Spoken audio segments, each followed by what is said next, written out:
Oh, hey, this is Kate, and you're listening to the Fabulous Queens podcast. Katie and Nathan would like you to know that their show contains some strong language, so if you're not down with colorful swears, this might not be the show for you. Since you clearly like learning about women in history, check out my podcast, The Exploress, where we time travel back through history to find out what life was like for women of the past. Cheers, bitches! Hi, this is Katie. And this is Nathan. And you're listening to Queen's Podcast, the show about badass women in history.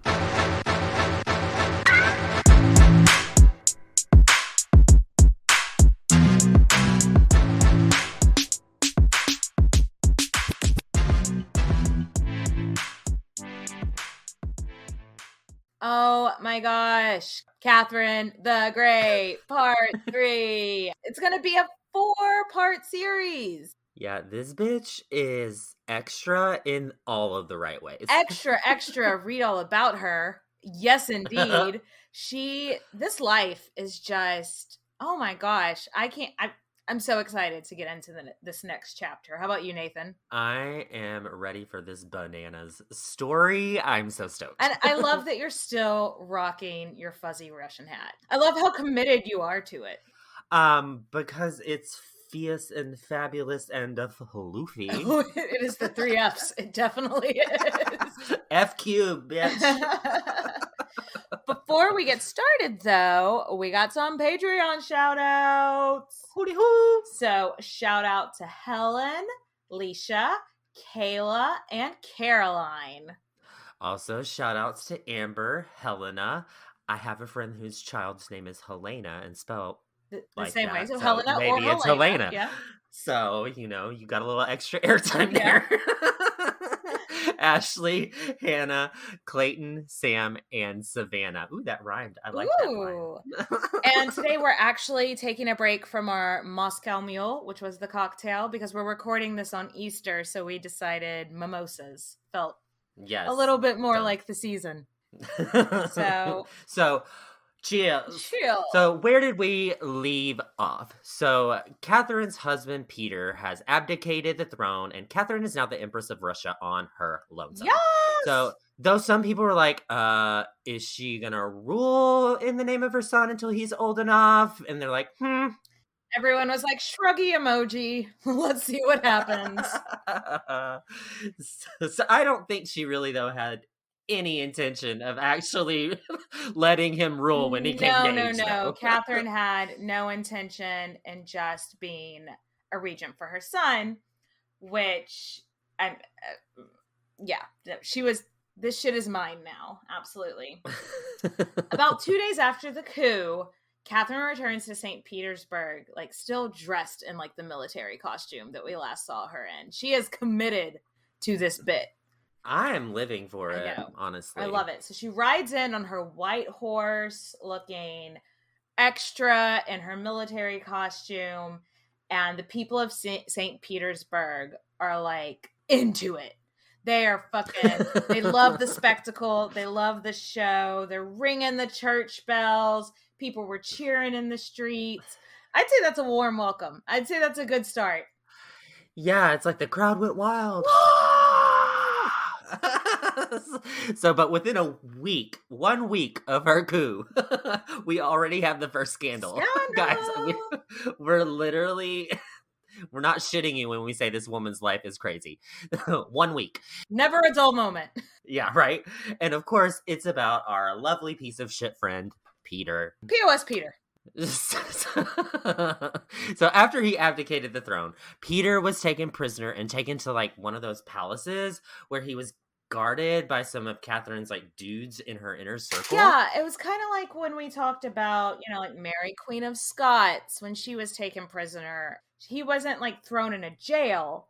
He was imprisoned in one of his palaces. So yeah, that's not really jail. Yeah, but he still was watched, and he couldn't leave if he wanted to or anything, but he's not rotting in a prison cell. We don't know exactly what happened. Within a week of the coup, Peter is dead. So we do know whatever happened, it escalated quickly.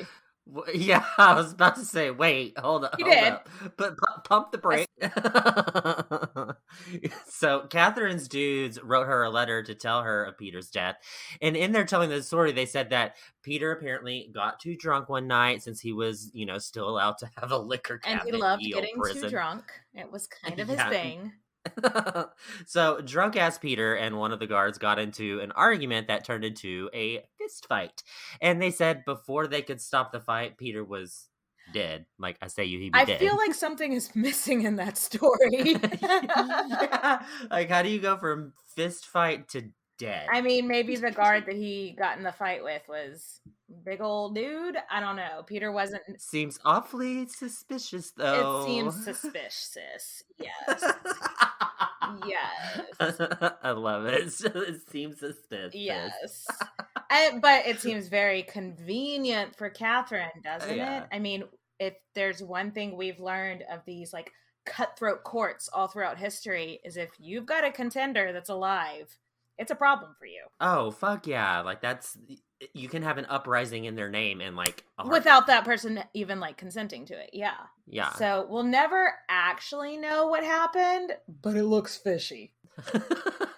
Most historians believe Katherine didn't have anything, like didn't order his death or anything, but that didn't stop the gossip throughout the entire country. It's suspicious, sis.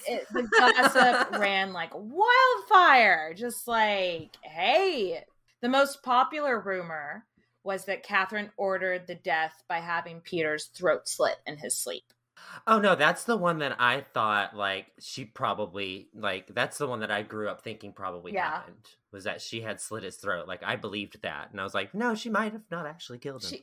Most people think she didn't actually have anything to do with it, but it definitely worked out in her favor. Right? So Catherine's advisors are like, yo, you gotta put out a statement that he died of natural causes. So the statement she put out... So the statement she put out, shit you not, said that he had such bad hemorrhoids that it gave him a stroke, and that's how he died. What? I don't know. I don't know enough about hemorrhoids. Can you die of a stroke? I didn't think so. Like, but yeah, everyone in Russia just kind of went, okay, fine. It's pretty bad. Like, but at Peter's funeral, like he was actually dressed in his beloved little Prussian army outfit. Insert eye roll here. Like, I'm pretty sure it's like, I'm sure he actually would have liked that too. Yeah. Fuck this guy. Yeah.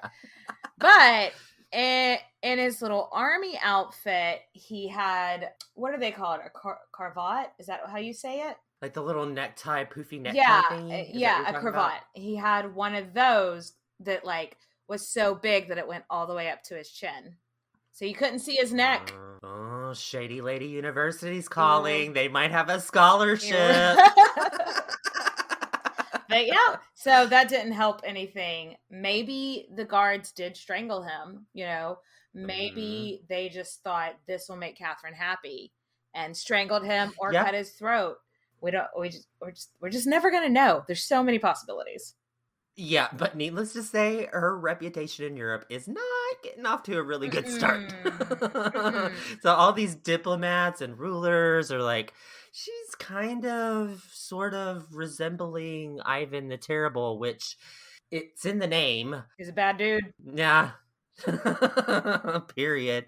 But there's this guy, Voltaire, maybe you've heard of him if you like literature.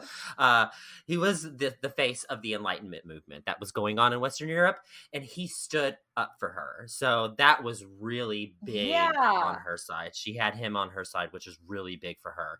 He said something like, when a heavy drinker dies of hemorrhoids, it teaches us to be sober. Which I don't really get what that means, but it's obviously in her favor. I guess it means like he brought this upon himself or something like that. Like, yeah, that's what I kind of got from it. Is like, well, don't. Yeah, drink. I wonder if like some of that was lost in the translation. I was like, so a year later, she would actually start her correspondence with Voltaire, and they never met in person, but they were basically pen pals for years. And his writing and his advice really affected her style of ruling, which was one of the reasons that she's kind of given the name the Great and kind of compared to Peter the Great is she was like, I want to bring Russia into the modern world.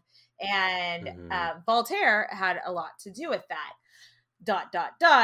Until the French Revolution, when she was like, Enlightenment, I don't know her. Yeah, that's whenever everything was like, oh shit, exit stage left.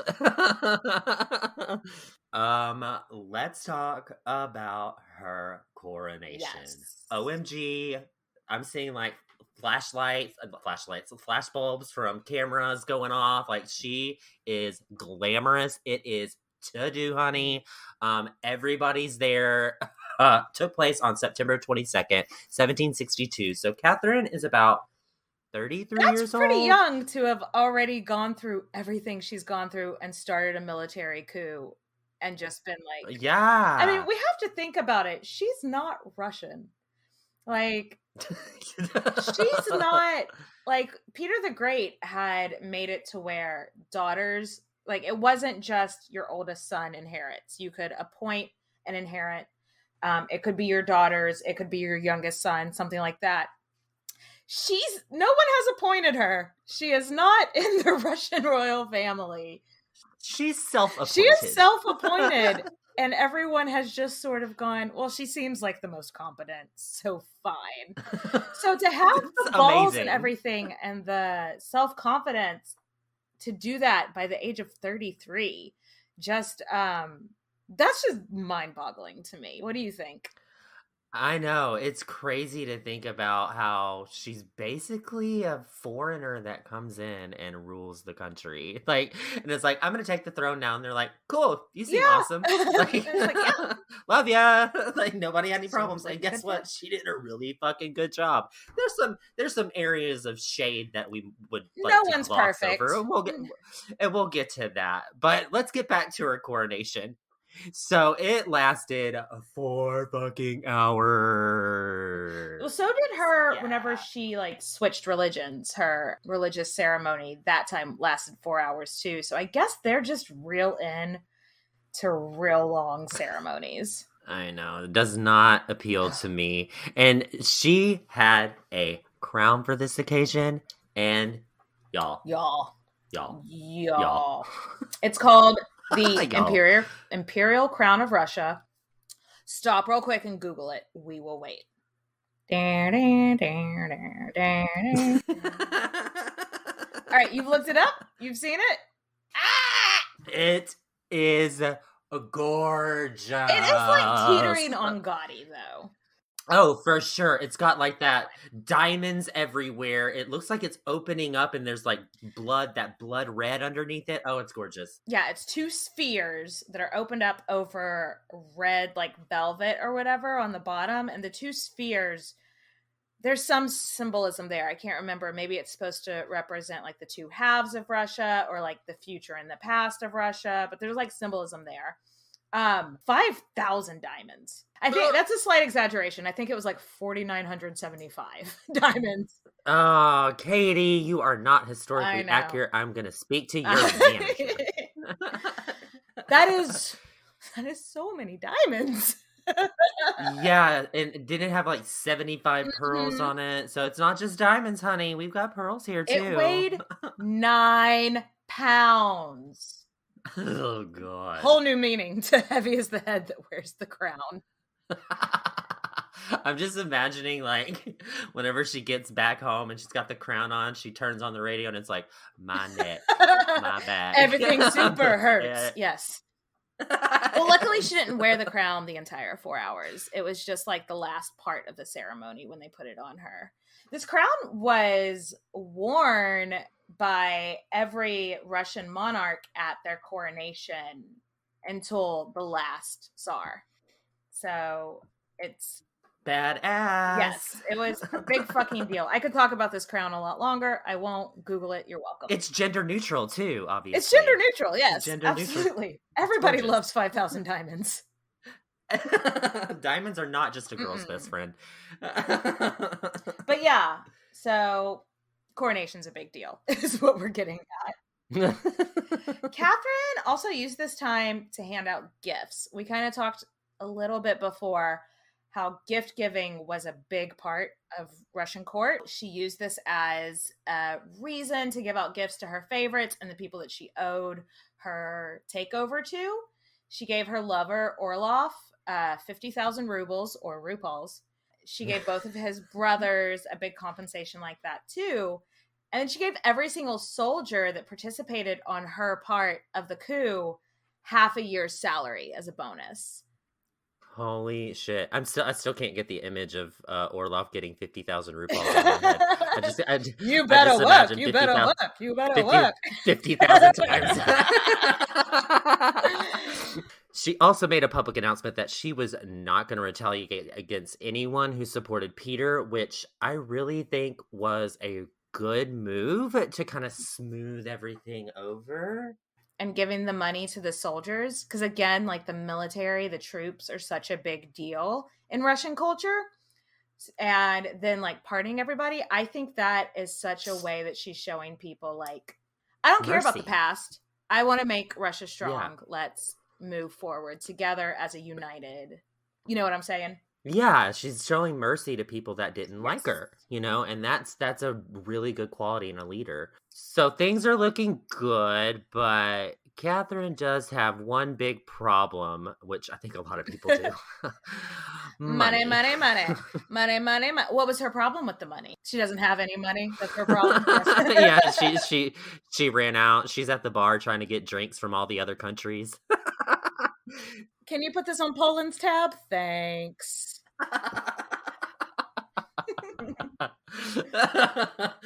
Russia had been in a war called the 7 Years' War, because people that name wars aren't particularly creative, and it had gone on for 7 years. And it has left them broke as a joke. The French ambassador at the time overheard Katherine, just like she's just in like her study looking at like all her paperwork she has to do, and she's just muttering to herself, mine is such a vast empire. And I think that some people could take that one way as saying like, oh, look at how proud and big my country is, look at my big dick. But I think it was actually her just kind of being like, fuck, this is a lot.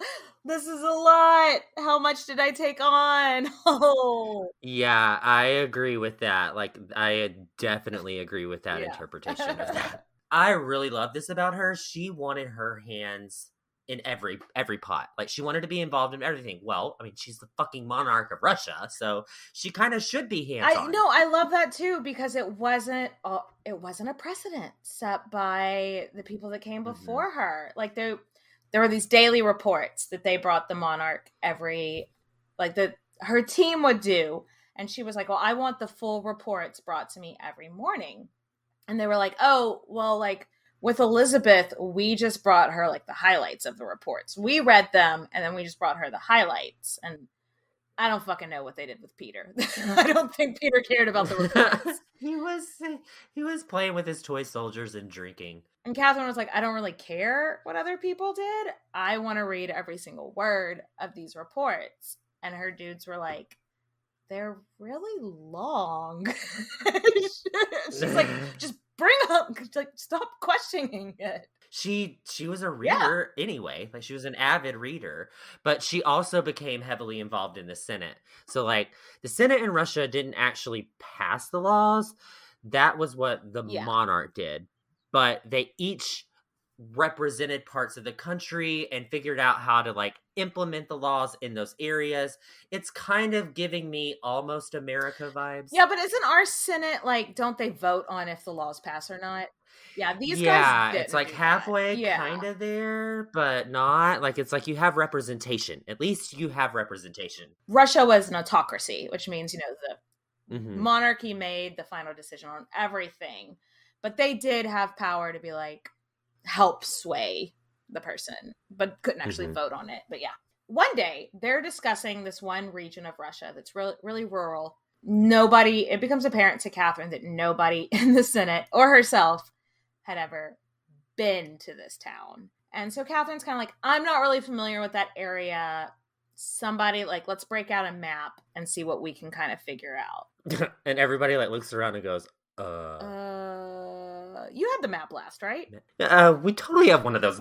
How do you say it again? A map. I'll go get the mop. Yeah. Oh, the mop. Yeah, we're gonna do some cleaning. Yeah, the mop. Yeah. They did not have a map of Russia, and she's like, seriously, guys. Yeah. How are we supposed to represent this like huge fucking country if we don't even know where these cities are? So she has an Atlas of Russia commissioned and gifted to the Senate with a note that basically said, real cute, thought you were cute, but do better. I know y'all meant well, but come on, guys. We're paraphrasing the note, but that's basically the gist of it.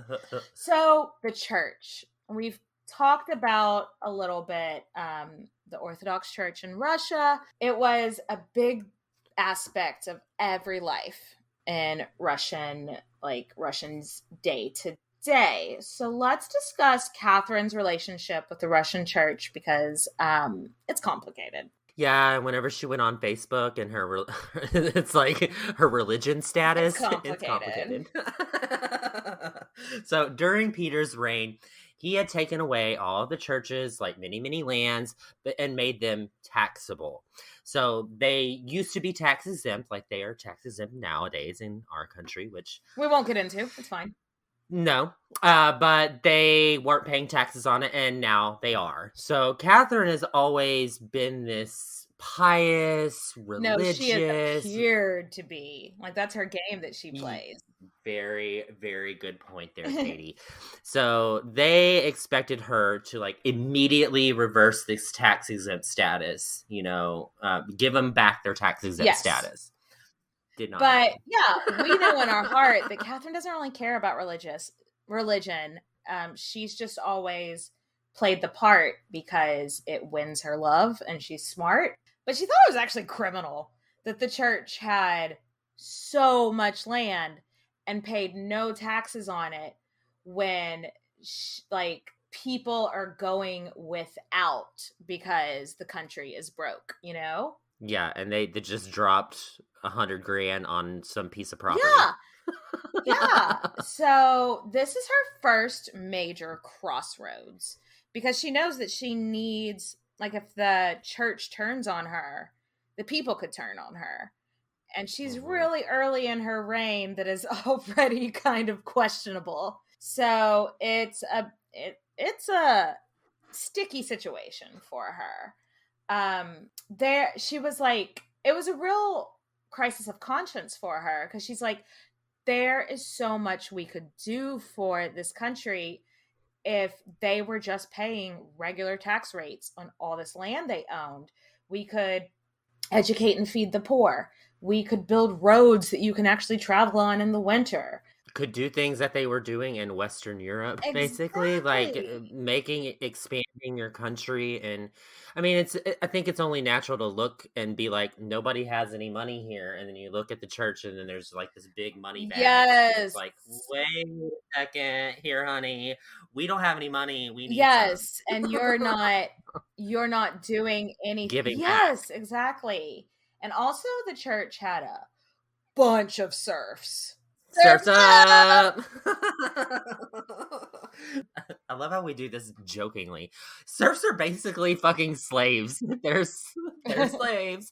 They are the lowest class in the hierarchy, and they are tied to the land they were born to. So it's a little different than like American slavery, because American slavery, they were actually treated like property where you could sell them to other people, whereas the serf is part of the property, kind of. Yeah, part of it. So like if I buy Katie's house, I get Bailey for free. Bailey is my dog. Yes, her dog.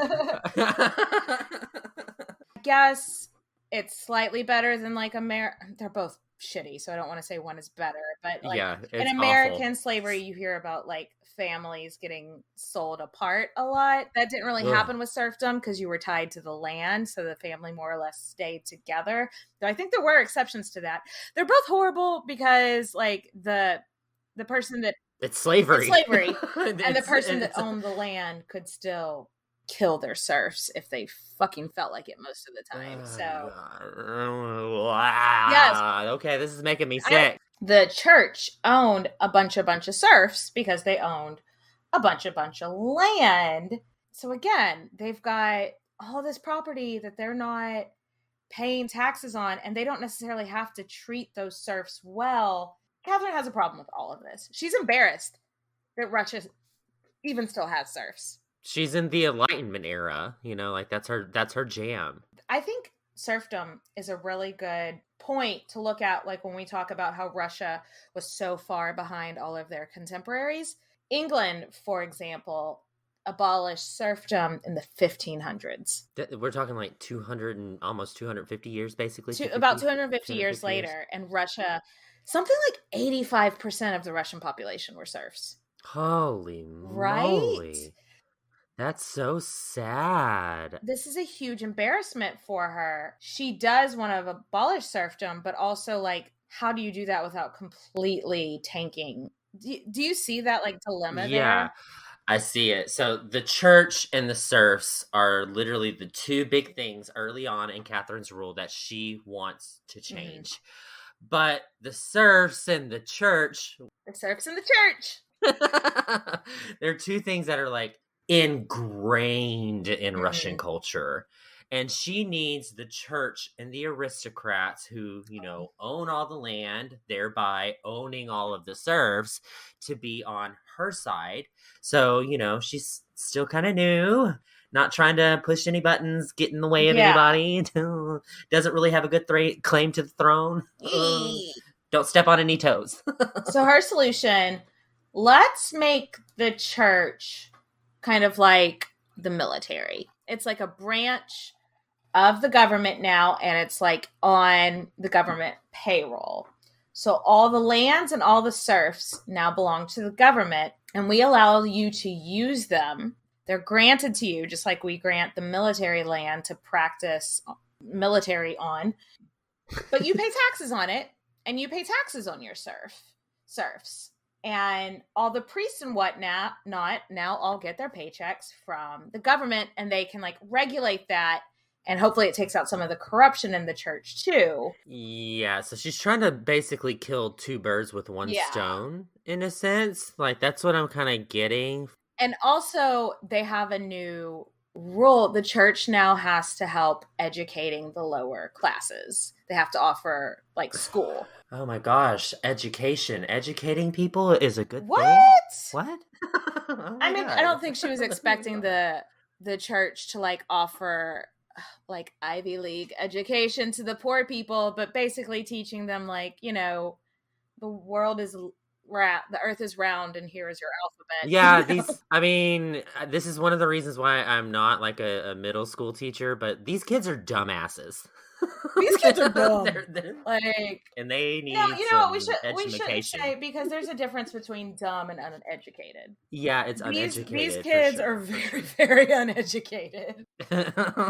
So the compromise was super popular with the nobility at the time, and the serfs surprisingly are on board because not that it mattered. Yeah, not that it really mattered because nobody's gonna give a fuck about the serfs. Serfs down. But so now the Empress is, you know, technically the owner of the serfs. So any grievances that they have will go straight to her, right? Oh, nope. But it's cute that you think that. All the serfs that work for the churches were now given the title, quote unquote, state peasants. But in their mind, they're thinking it is a step in the right direction. Like, nothing about their life really changes, but they think the change in title, and now that their direct supervisor is the Empress, they're like, this got to be a step in the right direction, you know? Mm-hmm. But life really doesn't change for them all that much because, you know, you can't quit being a slave. Yeah. Like, that's not, you don't say, I'm going to hand in my 2-week notice because I do not want to be a slave anymore. Like, I would like to not be beaten and raped by you anymore. Here is my notice. That's not really something you got to do. Yeah. Because you're a peasant. And Yeah. so church workers were kind of split on this decision. Some were saying, yeah, fine, this is okay, I'm good with it. And then others are like, fuck the fuck off. Hold up, no. There were some of them that were really mad that they had to provide education now. They were like, legit, like, fuck them kids. Fuck them dumbass kids. Sorry. Fuck them dumbass kids. But honestly, in a situation where there was always going to be somebody that was pissed off, things went as well as can be expected for Katherine in this. That's where her professional life is. And I think our girl is a little notorious for her personal life, too. So we're going to get into that relationship with Mr. Gregory Orloff. Oh, my God. I feel like they talk about Katherine's like love life more than anything else. Oh my God. And it's such a fucking propaganda machine because the ridiculous things that they talk about in her love life. She fucks a horse. Oh my God. That is the most annoying thing don't even ever. Get me started. Just because she likes big dick. If you compare her sex life to that of even the most run-of-the-mill kings, it's boring, you know? But because she's a woman, and how do you discredit women? She's a slut. You call them whores, you call them sluts. So her sex life like almost outshines everything else. I was listening to, just short little tangent, but I was listening to a podcast called Drinks with Great Minds in History, and he was talking about Catherine the Great, and he was like, now let's talk about her sex life. All I'm going to say about that is I don't care, and we're not going to talk about it. And I was like, yes! I love it. Thank you! Nobody sits here and talks, okay, people do talk about Henry VIII's sex life because he's, you know, it's kind of part of his brand. But for most of it, like, people didn't care who the king fucked. Right? They didn't care that he had a mistress. They didn't care that. And so all of a sudden, oh, she's a woman, so who's with her tonight? It's like, what? You don't care with the king. Fuck off. However, I do want to talk about Gregory Orloff because, in this show, I feel like we do like to talk about their personal lives to an extent. Because you want to think about how would I have been in this situation. And yeah, for sure. If there's anything about Katherine, she's a serial monogamist, if anything, by the way. And being in love and knowing she's loved in return is a big part of her life. Yeah. Maybe it's because she didn't grow up always knowing that she was loved. Truth. So she loved Orloff.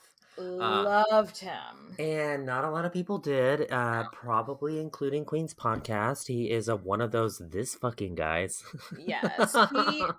He did help her get her throne. Her and his brothers were instrumental in her coup. But a lot of the people in Russia didn't like how much, like they just weren't a popular family because they were all a bit in your face, you know? Yeah, abrasive, sandpaper.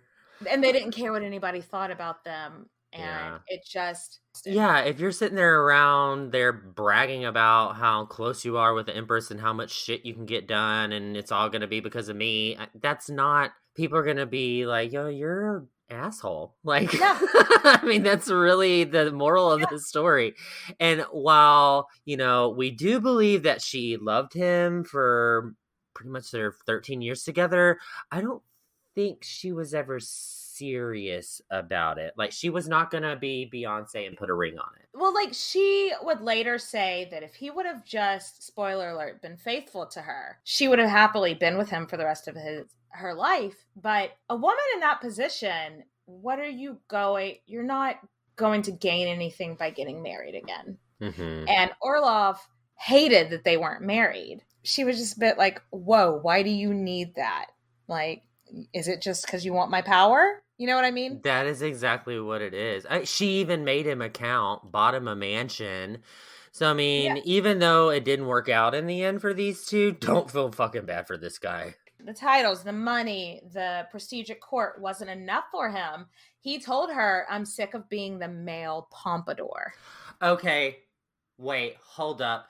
Let's stop there. You're tired of being the male pompadour, which is, if any of you aren't familiar or haven't listened to our episode on Madame de Pompadour, she was a French mistress who was very powerful for being a mistress. I can hear her in France being like, I'm sorry, qu'est-ce que c'est? Désolé, pardon.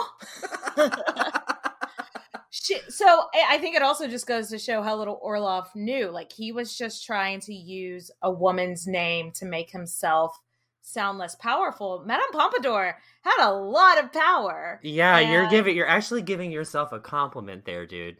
But basically what he's saying is like, I want something more than this. And one of Catherine's advisors, this guy named Panin, which right now is one of her very trusted advisors, like pulled her aside and was just like, the wife of Orloff will never be accepted as the Empress of Russia. And so and that's kind of when she was like, I can't, dude. I can't. Panin did not like Orlov at all. Nobody liked Orlov except for the other Orlovs, you know? So they remained together for many years, but 1773 she was donezo with his overbearing personality. So when she gets word that he seduced a 13-year-old, yeah. Sorry. Oh, we're done. Done. Cut the cameras off. I'm done. So Orloff tried to win her back.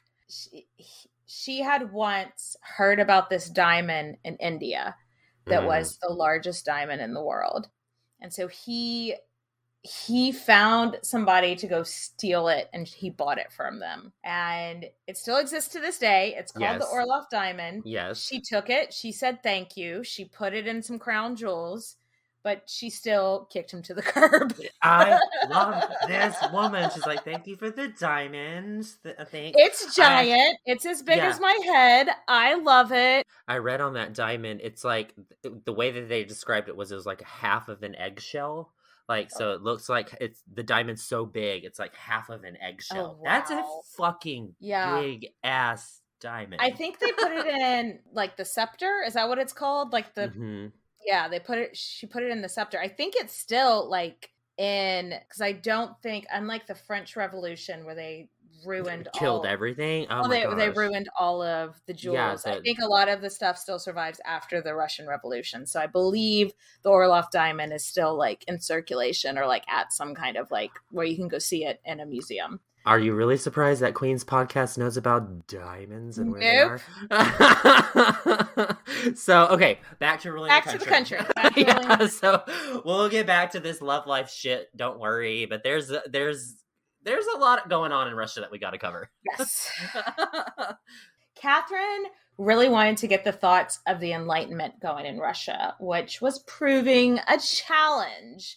One of the big principles of the Enlightenment is that it's wrong to be a monarch. It was like, you shouldn't be allowed to rule a country just because you were born into the family that rules the country. And Catherine was like, okay, yeah, that doesn't apply to me. I wasn't born into this family. Oh my God. I took it by conquest. So I think it's kind of cute. Like, the Enlightenment's really against autocracy, like, monarchies. Yeah, or anything where one person is ruling. And so she kind of like bends the rules of the Enlightenment quite a bit during her rule. But it does help her she's flexible with the Enlightenment. But it helps her gear it in the right direction. So she wanted stronger education. She wanted a fair judicial system. So she had this idea of freeing the serfs for a while, like we said, and it would be a gradual sort of thing, but she believed I don't think this is a bad idea. I think it could have worked if more people were on board. Yeah, freeing enslaved people is not. It's always a good. It's but I always a mean, the good thing. logistic idea that she had behind this one, I think, could have worked if more people were on board. Yeah, she thinks she could have got it done in like more or less 100 years or so, give or take, plus or minus 20. Every time someone sold their lands from the serfs, what she would say is, once you sold your land, the serfs that are tied to the land are now free. So that's how you gradually get all these people free. Yeah, and she had ideas for like programs that the church would sponsor to get the serfs ready to like live their own lives. But it just didn't really gain any traction, and it didn't really go anywhere. She had a lot of really, like, that was a radical idea, and she had a lot of them she wanted to put in place. And so she started working on this book, and she wrote to Voltaire about it, and she called it the Zakaz, which I think it means the instructions. Ooh. And it's basically like the instructions on how, come on, Russia, now let's get information. Hello, Beyonce reference. Yes.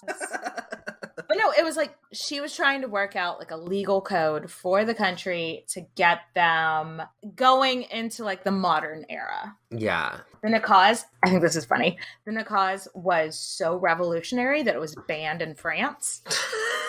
Because they were like, we don't want to start any kind of revolution, which, LOL, France, okay, let's see how that goes in like 30 years from now. They rebranded their French fries to freedom fries. They rebranded the Nakaz into the guillotine. To implement her thoughts from the Nakaz, she assembled what's now called Legislative Commission. Yes. Feels like I need sparkles. What that was is that each region in Russia sent in representation to explain their town, explain their needs, and what we need from you is XYZ. The fact that she's hearing other people, listening to their problems, that's super progressive for the time, because she's listening to all walks of life, all religions, all classes, except the serfs. Except the serfs. So, except for like 85% of our population. Problematic. Right. But she's inviting like upper class, middle class, lower class. And a big fucking deal is that she even invited people from other religions. There were tribes of people in Russia's more recently conquered lands that practiced Islam and Buddhism. And those people were invited as well. I'm living for it. That was very, very forward-thinking at the time. That's progressive for now. Yeah. So probably in episode 4, we'll talk about her feelings towards Judaism, which makes me do a sad face, but it's not here yet. So she made sure everyone understood. Bitch, I'm the queen. Have you seen my crown? It's got diamonds on it. I'm Empress. I'm not sharing the rule with anybody, but y'all can tell me your ideas. Exactly. Thanks for your input. Yes. We will take this into consideration. So, in the end, she's the one that makes the decisions, is what we're getting at. She just really had it in her mind that this was going to be a meeting of all these delegates. Everyone's going to come together. It's going to start some big conversations. And it's just going to be revolutionary. And in the end, 500 delegates were sent, and they were super diverse, but they were also super confused about what they were supposed to be doing. There was like no other Russian ruler had ever done anything like this. And in fact, the Russian rulers usually sent out the police to make sure that local government wasn't doing anything.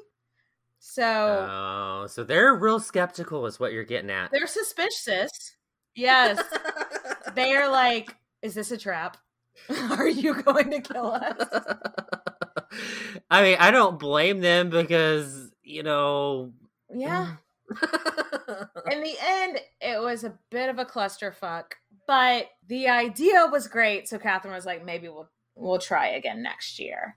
The only real thing that came from the commission, so she set them down and she's like, okay, here's the Nakaz. Y'all read it and then get back to me about what you want.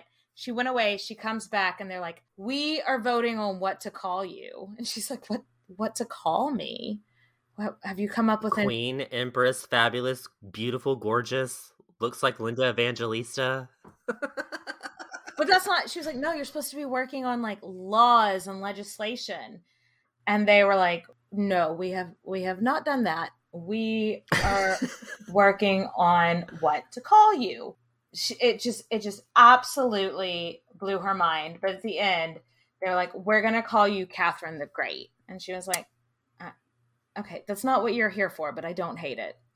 I mean, I don't hate it either. I think it's kind of awesome. I don't. It just narrowly beat out all wise mother of the fatherland.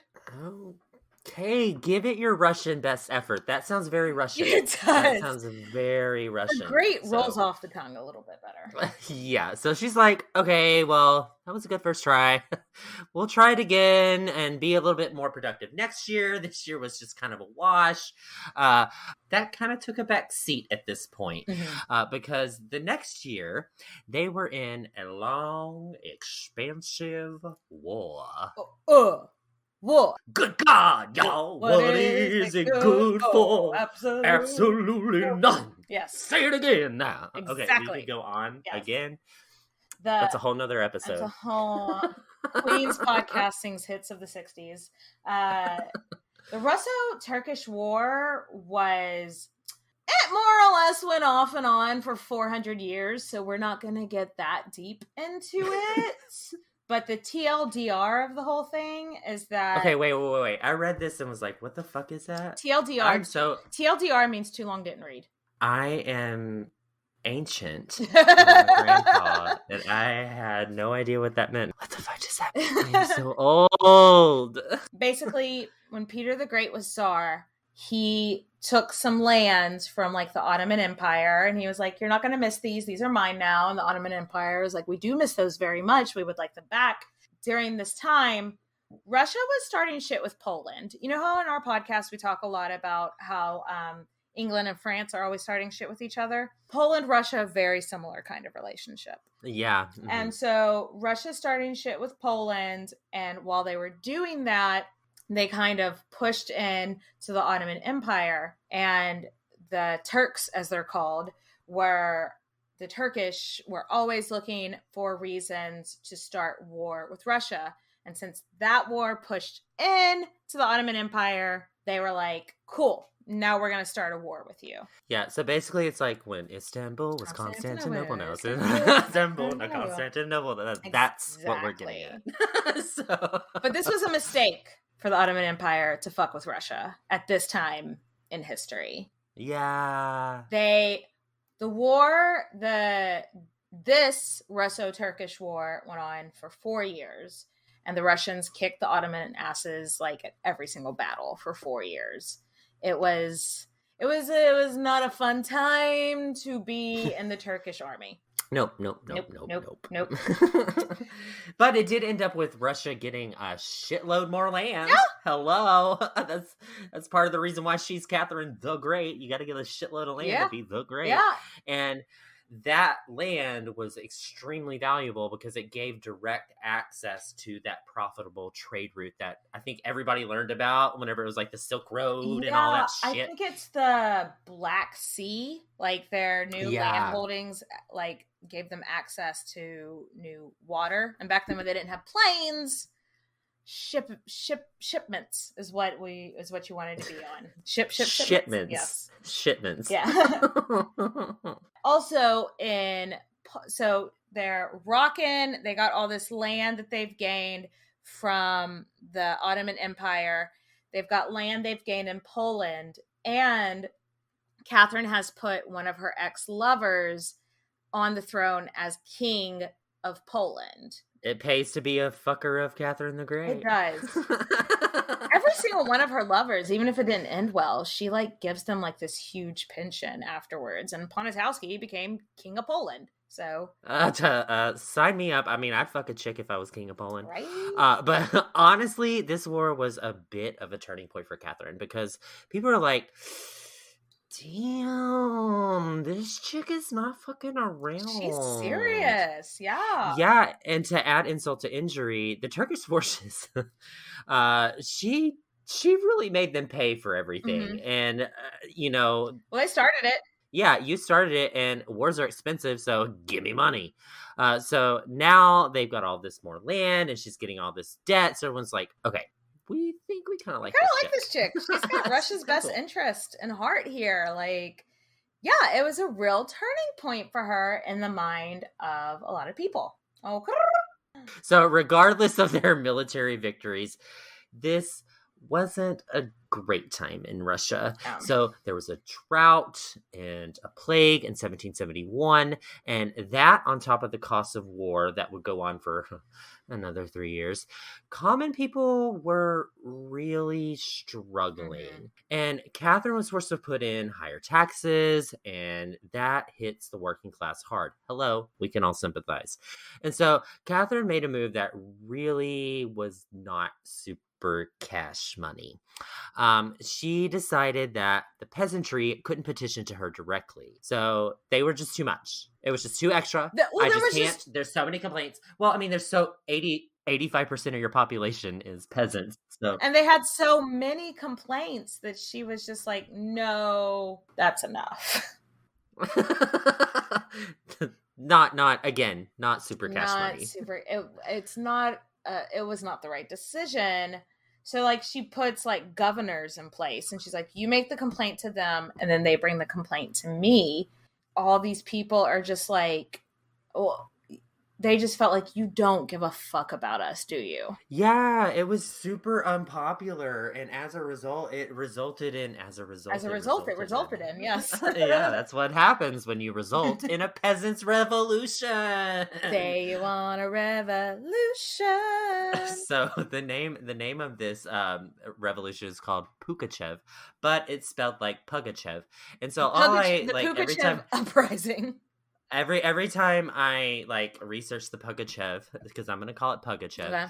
I just imagine a pug with a Russian hat on like mine, marching to the beat of some drum and going and overtaking Russia. So it wasn't that cute. It wasn't that adorable, guys. It was not that adorable. It was a really bad time for Catherine. The Pugachev uprising, I think, or the Pugachev might be really interesting to do for a Patreon sometime, because I would have liked to have dived into this more, but didn't have time. And I do like pugs dancing. And I do like the thought of us making some content of little snub-nosed dogs and furry hats.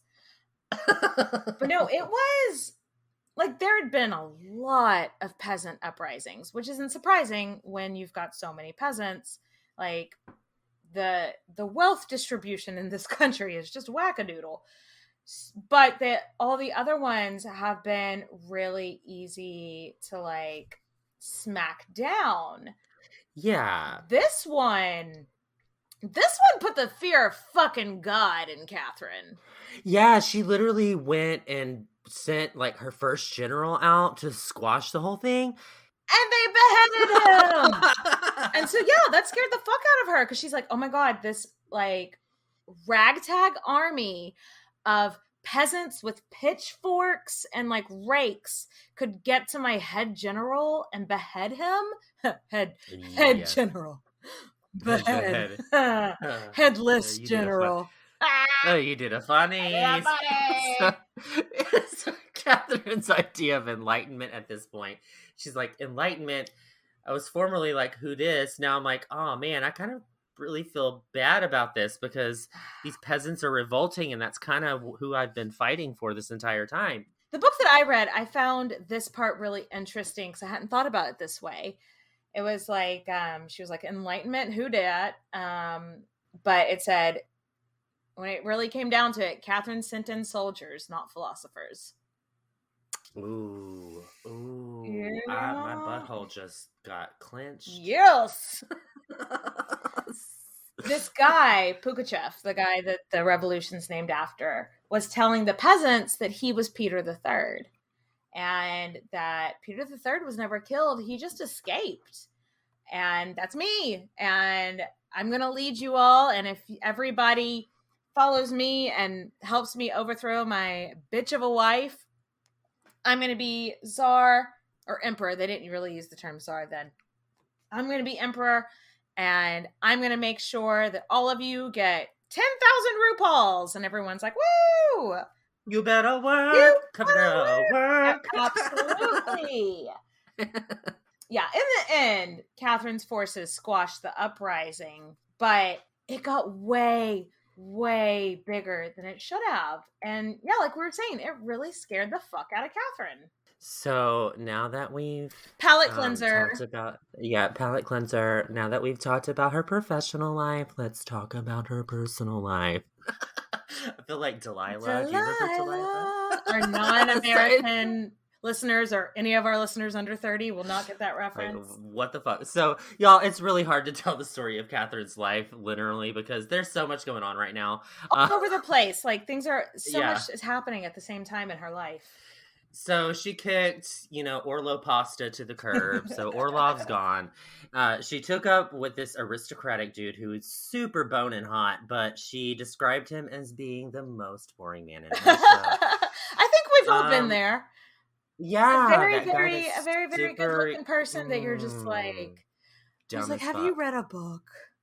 Yeah, dumb as fuck. So their relationship with the dumb guy lasted about a year, but then her life completely changed. Remember, we told you to bookmark his name and towards the end of the last episode. But when she was like forcing Peter to abdicate, do you remember there was this soldier that broke ranks to run up to Catherine and offer her his sword knot? I feel like this story is so made up. No, it's real. It's real. I know. I feel like it's so fake. I feel like she just wrote it, was like, no, it actually happened. Well, that guy, Gregory Potemkin, in the last few years, he has become a major general. He fought in the 7 Years' War, and he trained troops to fight against the Pugachev uprising. So he and Catherine had really formed a relationship, a little bit flirty, but mainly professional relationship, and it was going really well. Mm-hmm. And then she kicks Orloff to the side, and she kicks her dumb idiot to the side, and there's Potemkin. Yep, and he's pretty much assumed at this point to be the love of her life. They start sleeping together in 1774, which, thank God, because 1773 sounds like it had been a really hard year for her. The drought and the war and the uprising. So I'm glad that she at least fell in love the next year. Yeah, and they were together for 17 years and may have also gotten married. I don't know. Yeah, she referred to him as a husband. She referred to him as a husband. He referred to him as her as a wife. There are some that say they did go and have like a civil ceremony. So how very Henry VIII of her. I don't, and so I could see why she wouldn't, if they did get married, I could see why she wouldn't have broadcasted that, because it could like hurt her position of power. What do you think? Do you think they like actually put it on paper? I think they just called each other husband and wife because in their hearts they felt like they were husband and wife. Yeah, you're watching a lot of hopeless romantic movies. No, I didn't. No. I'm down with that. Like, I totally get your vibe. Like, that makes sense. I honestly think you're probably right. I just want a Henry VIII man and be like, they had like a secret ceremony on the side and we're like, oh, now we're married, but we don't want anybody to know. Yeah. But you don't want to know because, so for her as a woman, obviously she would get so much shit for that.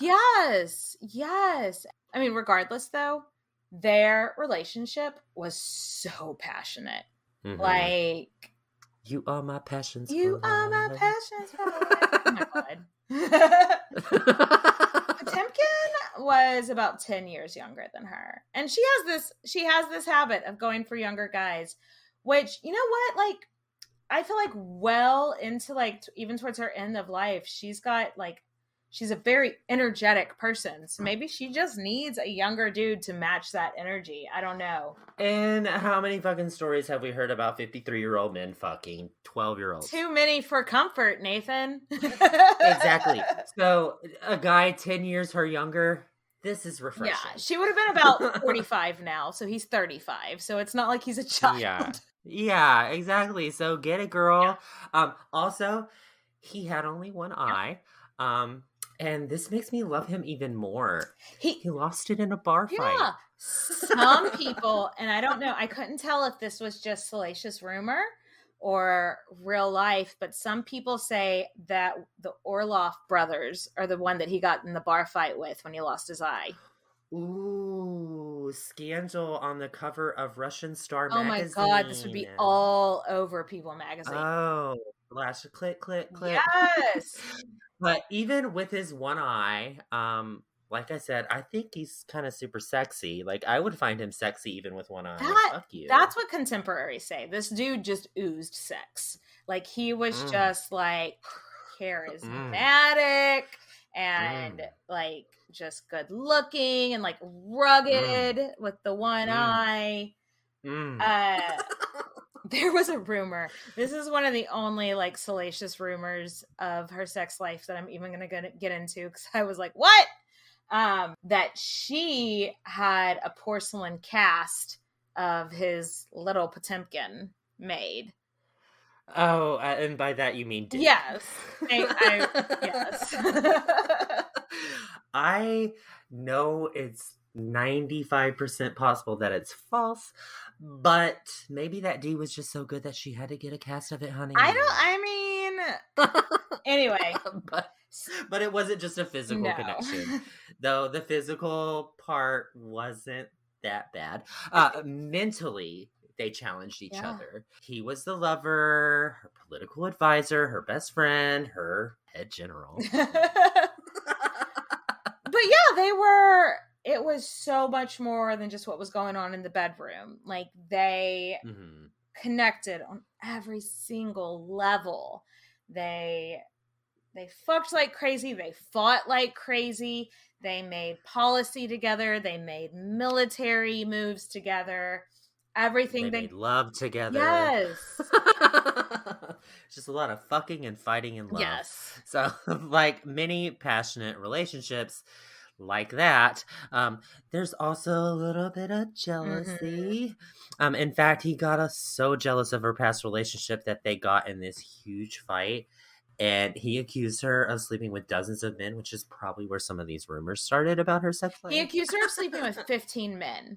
And, like, if she was a man in her 40s that was, like, a king back then, 15 women would be nothing. But since he... Oh, that would be your first year of business. Yeah, but since he accused her of sleeping with 15 men, and that, since she was a woman, it was like, 15? Oh, my God! She's the whore of Babylon! Don't call me by my middle name, Katie. Oh, sorry. Nathan, the whore of Babylon. So, as a result of all of these whorish accusations, she sat down and wrote him a letter which summarized every single sexual relationship that she'd had up to that point, which was, including him 5 men. Like, not that many. And if I did that, we'd have a novel. Yes, it would be a completely different story, Nathan. It'd be the phone book. But that letter still survives, and it's really unique because there's not a whole lot of pieces of work out there right now that describe the sex life in that kind of, it's not like nitty gritty detail, but it's more about like her emotional detail to each one of those men. For sure. It's and she even wrote in it, she was like, Saltykov, he was a fuckboy. I didn't know any better. And then when she talks of Orlov, she was like, if he just could have kept in his pants, I would have been with him for the rest of his life. So don't make that mistake. And I am living for her openness and her honesty and being completely I don't think she necessarily owed this to him, but if you whatever. I know many married couples that just don't talk about who they fucked in the past. That's just seems healthy to me. But anyway, but like in this letter, like to end it to him, she is just like, my heart loathes for every hour that I'm not with you. And so again, the drama. She is a drama queen.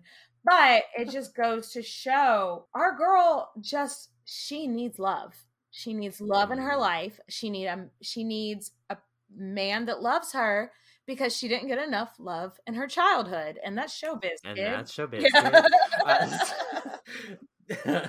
This didn't go unnoticed at court either. Everybody knows. Yeah. Like, people would come up, bring her reports each morning, and eventually they were just used to seeing him like run around butt-ass naked to catch his underwear. Yeah, on. he's like, oh, whoops, hold on.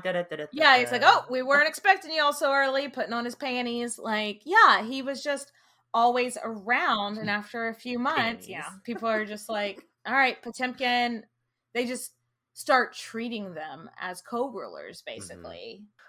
So she has finally found this guy who's gonna give her everything that she wants in a relationship. You know, she's 45 at this time. She's on top of the world in Russia. In fact, she's got this guy. She's gaining respect by her people, getting land, winning wars. Like, everything is going great for her. She's Catherine the Great. Yeah, you got that. But then, womp, womp, womp. Remember her son, Paul? Oh, God, that fucking guy. Well, we haven't talked about him, and we haven't really mentioned him in about 15 years of his life. Erasure. Yeah.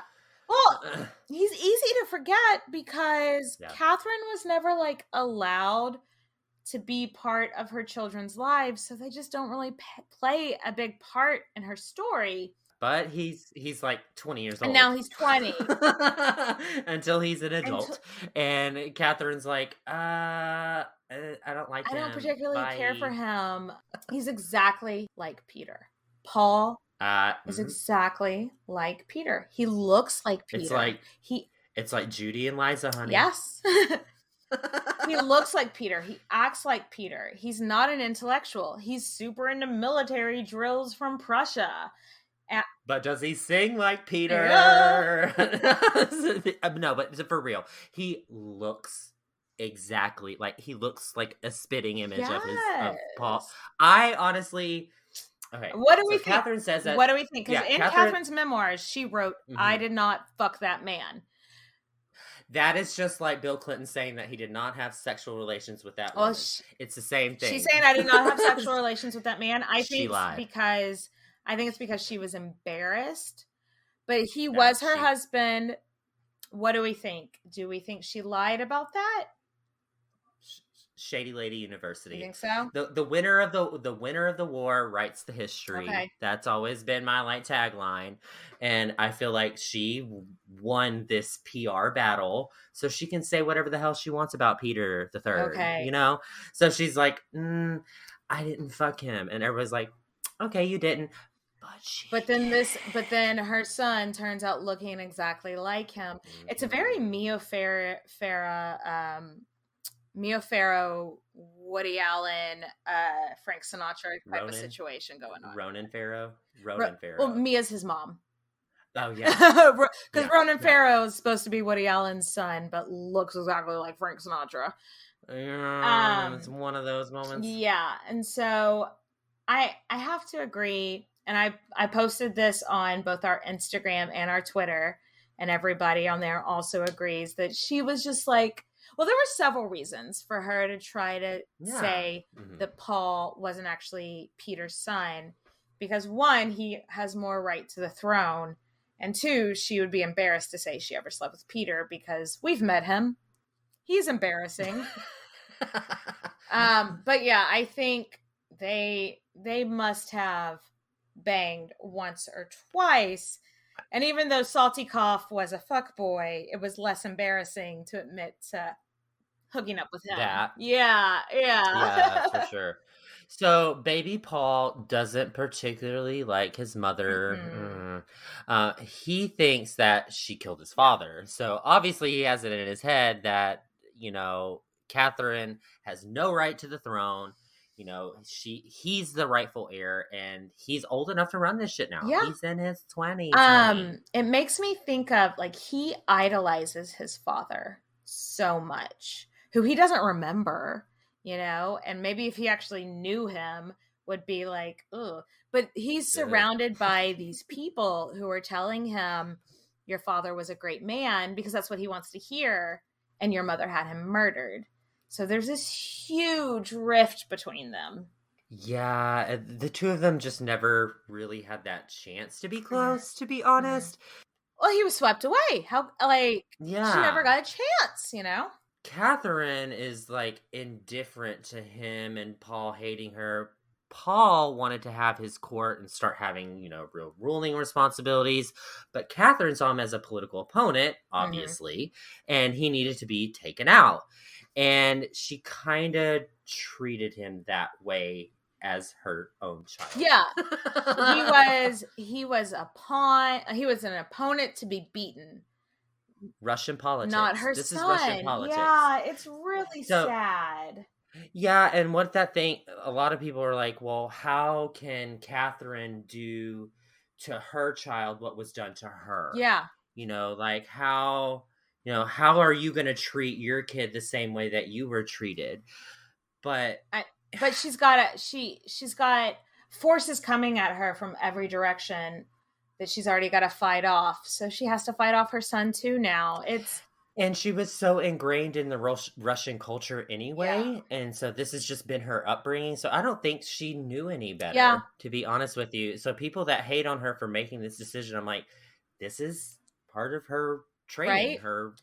This is the way she was raised. To make sure that Paul couldn't one day pop up and do a coup against her, like she had done previously, is that she made sure that he was not involved in politics or running the country at all. So he was never seen in public. So people didn't think of, like, the general public didn't think of him as a ruler. He wasn't taught, like, the history or the inner workings. Like, she made sure his education was really minimal, which isn't a great way to train a one-day emperor, but I guess is a great way to keep your rival down, which is what she thought of her son, which is so sad.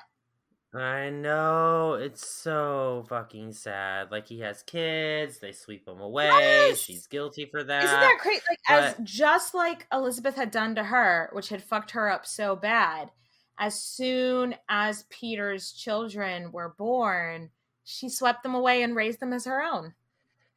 It's like, I'm just seeing this broken record playing over and over and over again in her life, and that's part of it, is that this is what happened to her. Paul did get to raise some of his kids, because I think he had 6 in the end, but the first 2 boys, who were named Alexander and Constantine, Katherine took away to her own court to raise as her own children. She was like, well, these are the 2, one of these are going to be heir, maybe I can pass you up, so I'm going to raise these 2 kids. It sounds brutal, but honestly, I think she was just doing what she was taught. So she's got her heir. She's got, she can raise him the way that she likes him. And she may not really know what to do since she's, never actually raised a child before. There's that. She's got a man that she loves. She's finally commanding the respect for her country that she obviously deserves. And she decides, okay, time for me to start making some fucking reforms. Come on, Russia, let's get Russia, now let's get in formation.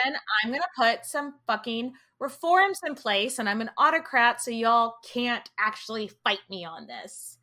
So fight me. That's where we're going to leave it. That's where we're going to leave this episode. All right. Well, that was a lot of fun. Oh my God, I can't wait to hear the rest of it. Cheers, bitches!